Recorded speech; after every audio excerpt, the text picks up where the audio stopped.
have a 23-year-old Nick Shirley that likely exposed the biggest Somalian fraud in America, exposing over $20 billion in American taxpayer money, being swindled by Somalians.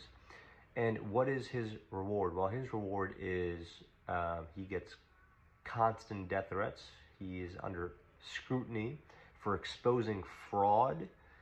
And now he's being called a pedophile by the governor of California, Gavin Newsom. Instead of Gavin Newsom saying, you know what, Nick, I hear you're coming to California. How can we work together to expose all the fraud that is here? Instead, Gavin Newsom takes the complete radical approach, the opposite approach of what I just said, and puts out a cartoon image of Nick Shirley, insinuating that Nick Shirley is a pedophile. Then you have another elite in California, Jimmy Kimmel, who doesn't like plumbers, and he comes out and he makes fun of Mark Wayne Mullen, the new DHS secretary who's taken over Christine Ohm, and he says that, what does a plumber know about protecting Americans?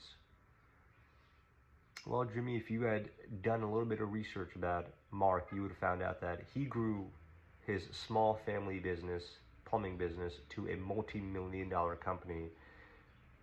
He's hired over 150 plus American workers to work in his company. And at one point, his plumbing company was the biggest plumbing company in Oklahoma.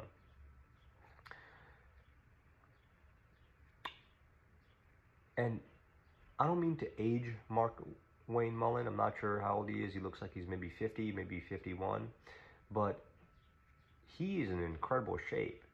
So he must know a thing or two about protection and discipline. And I hear he's a huge mixed martial arts guy too.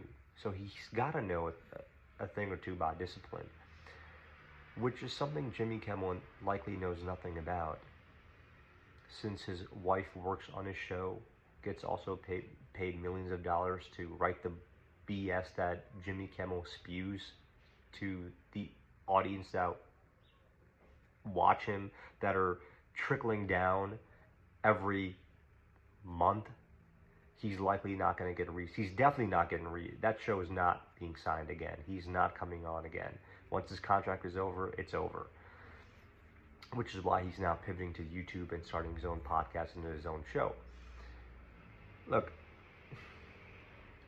speaking of plumbers, I want to share this story. I had a plumbing issue the other day where my toilet was leaking into the basement. And so I took a look and I realized it was the wax ring around the toilet that was got moldy and deteriorated. So it took me about 45 minutes or an hour to replace it. And then I called up a few plumbers. I was curious to know how much they would have charged for this to fix this. And all of them said, oh, this would have cost between $350 to $500. So what I'm saying is plumbers make pretty good money. I'm saying all this to show that there is a common thread here, and that common thread is that Hollywood elites think that plumbers are stupid. They think that if you make videos on YouTube, you can't be taken seriously. And they put these college university kids on a pedestal. But when you actually look at what's happening in these elite college universities, they're giving A+ to 90% of the kids, and they're teaching them remedial math and English. I mean, it is DEI 101 in these elite universities. That is what is happening right now.